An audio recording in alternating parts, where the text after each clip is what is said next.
Hi guys, I am C A Jatin Kochar और ये है C A Hemant Sharma. So we are starting our first podcast. तो current topic जो इस टाइम पे सबसे हॉट है, trade war, mister Donald Trump. So talking about trade war, how it started, ये वर्ड, ये इनिशिएशन कहाँ से आई, किसने की? यूएस से आई और यूएस ने ही करी. ओके. सो इसके पीछे रीज़न क्या है? मतलब यूएस की क्या फिलॉसफी है जिसकी वजह से वो ट्रेड वॉर इनिशिएट करता है? जहाँ भी उसका ट्रेड इम्बैलेंस होता है और यूएस को लगता है कि it's economy is into disadvantages position, वहाँ वो ट्रेड वॉर शुरू कर देता है. ट्रेड वॉर शुरू कर देता है. सो मेरे को ऐसा लगता है जो यूएस का एजेंडा है, एजेंडा इज़ लाइक हर कंट्री ये बोलती है कि we are a proud nation and we want our country to grow. But US open में इस चीज़ को स्टेटमेंट देता है, बाय हुक और by crook America is first, right? So that's why ये लोग इस पॉलिसीज़ में बहुत बिलीव करते हैं कि टैरिफ्स लगा दो, ट्रेड वॉर कर दो, ताकि जो उनका ट्रेड इम्बैलेंस, जो आपने बिल्कुल ठीक बोला, वो रिड्यूस होना स्टार्ट हो जाए और उनकी इकोनॉमी ग्रो कर जाए. अगर आप हिस्ट्री भी देखो ट्रेड वॉर की, सबसे पहले ग्रेट डिप्रेशन के आसपास 1930 में, यस ग्रेट डिप्रेशन के आसपास यूएस ने ट्रेड वॉर शुरू करी, राइट? जहाँ पे उसने यूएस ने अपने 20,000 इंपोर्ट गुड्स पे जो वो इम्पोर्ट करता था, बिल्कुल उसने ड्यूटीज लगा दी और उनको एक तरीके से इंपोर्ट डिस्करेज कर दिया उन गुड्स का. Okay. So that was a first kind of trade war during great depression. उस टाइम पे ऑलरेडी ग्रेट डिप्रेशन चल रहा था. यूएस के ट्रेड इम्बैलेंस बहुत ज़्यादा हो गए थे, जिसकी वजह से उसने मोर देन 20,000 गुड्स के ऊपर टैरिफ्स लगा दिए ताकि वो इम्पोर्ट ना हो, इम्पोर्ट डिस्करेज हो और ट्रेड वॉर इनिशिएट हो गया वहाँ से. मुझे ऐसा लगता है इसके बाद और बुरी सिचुएशन हो गई ग्लोबली 1930 में ही. क्या कहते हो आप? Trade war to an extent is good to prevent economies, but beyond an extent it always hurts economy, global economy as a whole. Now आपके कुछ डोमेस्टिक सेक्टर, अगर आप सेक्टर स्पेसिफिक बात करें तो वो तो आप प्रोटेक्ट कर सकते हो, but otherwise it will definitely against the perfect concept of perfect economy and competition. तो फर्स्ट वर्ल्ड वॉर मतलब ट्रेड वॉर हुआ था 1930 में. सेकेंड मेरे हिसाब से हुआ था 1980 में, जो स्पेसिफिक जापान के ऊपर था. हाँ, right. Japan's Toyota and Japan's Kodak camera in electronic items were quite famous in US. तो उसको डिस्करेज करने के लिए and local manufacturers like Ford उनको प्रमोट करने के लिए यूएस ने तब भी टैरिफ्स का यूज़ किया. ओके. सो टोयोटा उस टाइम पे हाईएस्ट सेलिंग कार बन चुकी थी यूएस में भी और वर्ल्ड में भी, या यूएस में स्पेसिफिकली. तो यूएस ने टोयोटा को डिस्करेज करने के लिए अगेन 1980 में एक गेम करी कि उसने टोयोटा और कोडेक जो आप बता रहे हैं, I am not sure about it, उसके ऊपर टैरिफ इंपोज कर दिए सो दैट वो फोर्ड को बचा सके अपने यूएस में. There were other goods as well. Okay, there were other goods as well. तो उससे फिर अगेन यही प्रॉब्लम हुई कि इंपोर्ट तो रुक गया या कम हो गया, रुका नहीं बट कम हो गया. बट उसकी वजह से उन्होंने फोर्ड को सर्वाइव करा लिया उस time, right? Talking about 2018 trade war जो मिस्टर डोनाल्ड ट्रंप ने इनिशिएट किया था, उसके क्या रीजंस थे, वो क्यों इनिशिएट हुआ था? मेजरली रीजंस थे, एक तो ट्रेड इम्बैलेंस था, उसके बाद यूएस, वो तो फॉरएवर काम हो गया ट्रेड इम्बैलेंस, वो तो हमेशा से चलता है. उसके बाद US accuse China of stealing some of the technical know how of US based companies. For example it directly allege that कि चाइना का जो चेंगडू एयरक्राफ्ट है, it has been based on the platform of, और it has been similarly on the platform of F-35, okay, the US aircraft. Similarly aircraft carriers के लिए भी design, hypersonic missiles में भी कुछ ऐसा आया था कि चाइना ने हाइपरसोनिक मिसाइल्स कॉपी डिफेंस के अंदर, मेजरली डिफेंस के अंदर इश्यूज आए थे. उसके अलावा एक हुआई का केस बड़ा फेमस हुआ था, जहाँ पे it was alleged that Huawei 5G technology was based completely on the Apple's technology. Okay. So that was one of the reason कि US accused China of copying or stealing its technical know-how. एक और issue भी आया था उस time पे जो मुझे पता चला था कि BYD जो है वो भी इसकी टेस्ला की ऑलमोस्ट कॉपी थी, या उसका डिज़ाइन या उसका नो हाउ कॉपी करके BYD ने अपना प्रोडक्शन स्टार्ट किया था. प्लस कुछ ट्रेड सेटलमेंट्स भी हुई थी, कुछ बैटरी का नो हाउ शेयर हुआ था, वो क्या था? वो था बेसिकली चाइना का स्ट्रक्चर इस तरीके से है, हम्म चाइना ऑलवेज इंसिस्ट कि आप जब भी कोई एक्सटर्नल कंट्री का कोई भी मैन्युफैक्चरर या प्रोड्यूसर अगर इंडिया चाइना में आना चाहता है तो वो उनके साथ एक फोर्सफुल जेवी में एंटर करे। जेवी में one partner will be the incoming producer and other partner will be the Chinese local. So basically उन्होंने फोर्स किया कि JV आप में अपना, enter हो। हाँ, आप हमारे साथ जेवी में एंटर हो। और जेवी की टर्म्स एंड कंडीशन के according they want to share the technical know how of that particular product और सब प्रोडक्ट। तो उसमें टेस्ला का बैटरी का हाँ, सारा, उसमें उन्होंने टेस्ला की how Tesla battery is designed and utilized उसका पूरा technical know how they get, वो उन्होंने ले लिया था। They get to know about it. Okay, great great. So 2018 का ट्रेड वॉर तो अभी तक कंटिन्यू ही है, क्योंकि चाइना में, क्योंकि ट्रम्प आने के बाद जो बिडेन आए तो जो बिडेन ने सेम चीज़ें कंटिन्यू ही करी हैं, उसको हटाया नहीं। Talking about the recent tariff war, how it is different from the early ones? देखो, जो पुराने टैरिफ वॉर थे ना, वो या तो गुड स्पेसिफिक थे या कंट्री स्पेसिफिक थे, या तो जैसे चाइना पे लगा दिया या जापान पे लगा दिया, या नंबर ऑफ आइटम्स या गुड्स जो इंपोर्ट हो रहे थे बहुत ज़्यादा उस पर लगा दिया। This tariff war is particularly about reciprocal tariff to all the world. US जिन भी कंट्री से इंपोर्ट कर रहा है और उन्होंने यूएस पे टैरिफ लगा रखे हैं, जैसे इंडिया ने 52% लगाया है सपोज को एवरेज जो थी, तो यूएसए ने क्या करा है कि हम इंडिया पे 26%, उसका 50% टैरिफ लगा देंगे। जिन जिन कंट्रीज ने यूएस के ऊपर टैरिफ्स लगा रखे हैं गुड्स पे या आइटम्स पे या सर्विसेज पे, उसका 50% यूएस ने बोला मैं अब रेसिप्रोकल टैरिफ लगाऊंगा। तो ये डिफरेंस इसलिए है, पुरानों से अलग इसलिए है, क्योंकि पहले एक स्पेसिफिक गुड्स या सर्विस या कंट्री पे लगता था, अब जो है ना, it is going to affect global every country, it is going to affect every country अभी। और इसका आउटकम अभी रिसेंटली बात करते करते हमने नोटिफिकेशन देखी है कि चाइना ने 34% यूएस पे वापस लगा दिया है, जिसकी वजह से reciprocal tariff, yes, reciprocal tax, जिसकी वजह से यूएस मार्केट और डाउन हो गई है। ओके, तो it is going to impact every country in terms of business, वो हम will discuss it later on. But अभी फोर्थ हम इसको कंक्लूड करते हैं, coming back to the point, कि जो फोर्थ करंट टैरिफ वॉर है which is going on, it is against every country, particularly not against China or not against Japan. It is against all the countries and it is going to be a deadly thing. It can be beginning of a recession. My next question is, please guide us about the trend of these trade wars. How things move after these trade wars happens, like 1930, 2000, 1980 or 2018. If we talk about the recent one, तो जो trends कैसे रहते हैं trade deficit के, कितना इसका positive impact है या नेगेटिव इम्पैक्ट है इन टैरिफ्स का? मतलब आप ये जानना चाह रहे हो कि अगर कोई ट्रेड वॉर शुरू करता है, टैरिफ्स लगाता है, तो उसका उसके यूएस की पर्टिकुलरली बात यूएस करते के हैं, कंटेक्स्ट में अगर हम बात करें तो मतलब जनरली इज इट बेनिफिशियल और not? Yes, in long run and short run. हाँ, अगर मैं यूएस का हिस्टोरिकल डेटा देखूं from 2018 to 2024, the span of 6 years, trade war persistent है 2018 से चल ही रहा है, अभी तक चल रहा है। अभी रेसिप्रोकल ट्रेड वॉर शुरू हुआ है ना। सो इस हिस्टोरिकल डेटा से एक ही चीज़ निकल के आती है, there is no benefit as such. Let me tell you how. 2018 में यूएस का trade deficit with respect to goods was approximately more than $800 billion. Goods, I'm talking about goods. Okay. That trade deficit has increased absolutely to $1,200 billion in 2024. 50%. More than 50. If I calculate it exactly, it is more than 50%, but you can say 50%. In 5-6 years. In a span of 6 years. Even after this, tariffs were imposed in 2018 against China. Yes. Okay. Yes. And what about the service one? See, services, there is US is always in a trade surplus with respect to services. Trade surplus? Yes. But US तो IT services India से और लेता है और countries से, तो how they are into?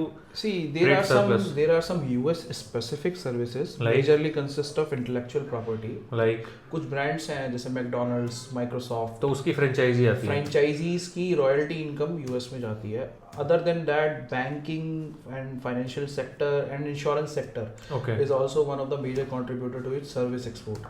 okay. So these are the And what about licensing agreements like Microsoft, Apple? ये भी इसमें ही that also included in those service sector, which is helping US to have a positive trade surplus. Okay, perfect. So tell us the numbers. In 2018, approximately more than $250 billion was its trade surplus with respect to services. In 2018. 2018. Okay, and what about 24? And in 24, it is nearing to 300 crores, 290 crores. 290 approx. Okay. Yes. So that is not a big change. That is not a big change. See, Yeah. US ने tariffs लगाए, trade war initiate किया. Services sector जहाँ पे वो already surplus में था, there was no positive impact. You can see in Not larger impact. हाँ, 2018 from 250 crore to some 270. 270. हाँ. I was 270 billion dollars. So 270 billion dollars To 290. 290 billion dollars. Right. In 6 years. This is the increase. Not even 10%. Not even 10.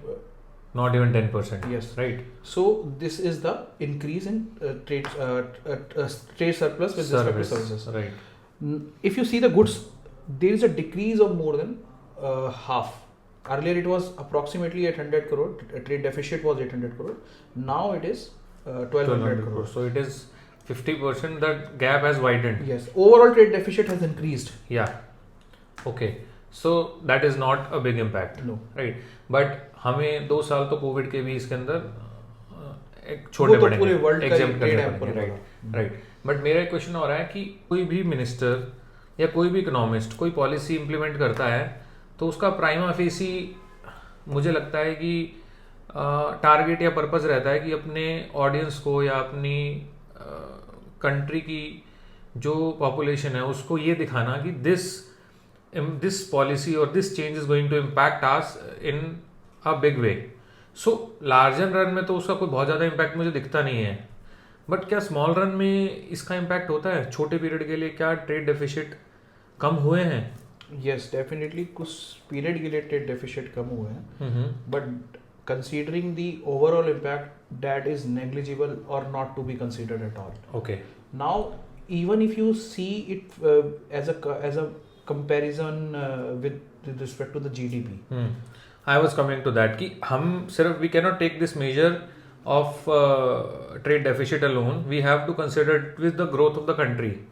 तो please correlate these facts and figures with the GDP. See, simple correlation. If I take the trade deficit and GDP of USA and GDP of USA, I'll drive a percentage. Trade deficit divided by GDP, I'll get a percentage. So in 2018, that percentage was approximately 3%.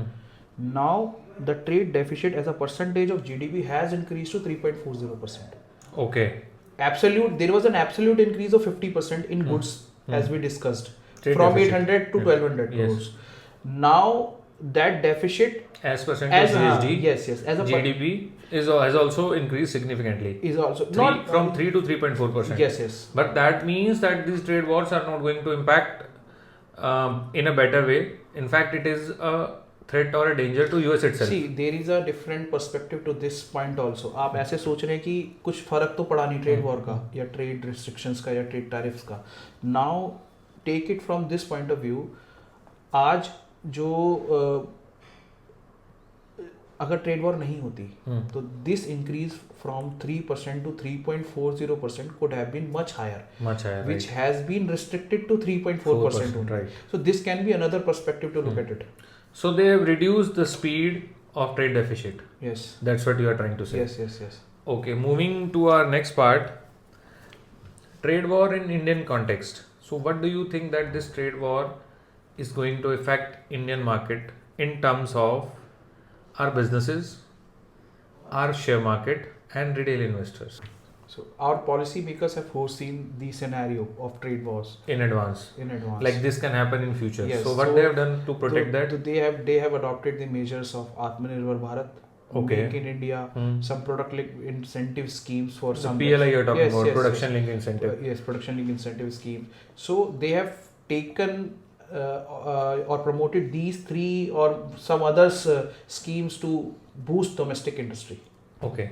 Just like हमारे पास example है Dixon Technologies, they are the largest producer of laptops, mobile phones, and they're exporting to US as well. Now they've started. Yes. So they have got benefited from PLI and they've started everything in India on their own. Yes. So कुछ sectors तो exempt रखे ही हैं, जैसे pharma है या IT है या EV है, because no country is self reliant on all these things. Pharma India जो है वो यूएस को फार्मा बहुत एक्सपोर्ट करता है at a very cheaper rate. EV में अभी यूएस भी एक्सपर्ट नहीं है, इंडिया भी नहीं है.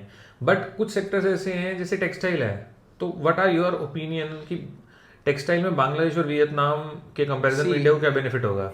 The major competition for exportation of textile or related products was Bangladesh and Vietnam only. Okay. So they have been levied with extra tariffs by the US. 37% and 43 something. That is Okay. there in the chart. So that exactly will help India to achieve its export target. Okay. The burden of export will definitely shift towards India Okay. in a longer run.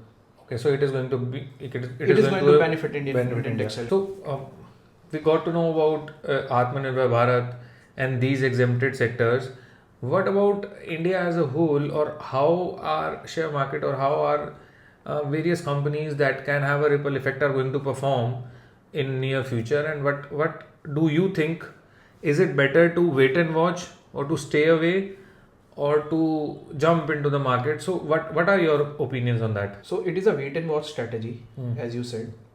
देखना चाहिए रुक के क्या हो रहा है, क्योंकि अभी ऐसा लगा था कि यूएस ने टैरिफ्स लगा दिए, that is the end of war और at least a ceasefire. But आप देखोगे आज चाइना ने फर्दर लेवीज लगाया है, 34% टैक्स लगाया है. तो So other nations will also do the same? yes, they will definitely do the same just to protect their interest. So this is not going to end soon, I guess. हाँ. So I guess abhi every country and every country's economy is going to suffer a deep pain. So मतलब आप ये कहना चाहते हैं कि we should wait and watch, let the things get settled first, let From the dust get settled. yes, let the dust get settled first. ये as an investor one should wait and watch. और Indian stock market के कुछ protected sector हैं, जैसे अभी हमने बात करा ईवी रिलेटेड सेक्टर हो गए, रिन्यूएबल एनर्जी रिलेटेड सेक्टर हो गए. But see I guess retail investors can not go and dig down deeper कि कौन सी कंपनी कितना परफॉर्म करेगी. So I guess it's better इधर to just see how the things are moving, because in next 6 months 1 year things are not going to settle.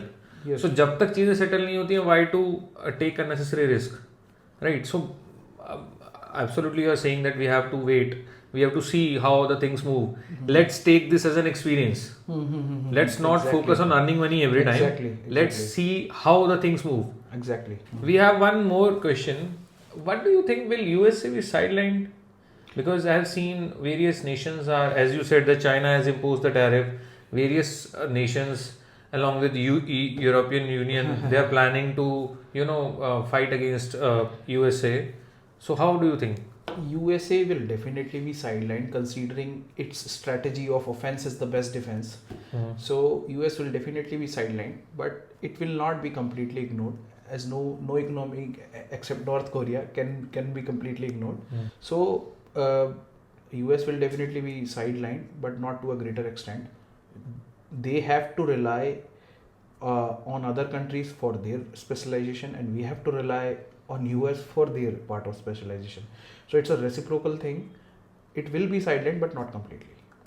And what about India? Like our finance minister said that we can adopt various bilateral agreements and multilateral agreements with different countries. So that is how the risk of trade war can be mitigated by India, countries like India.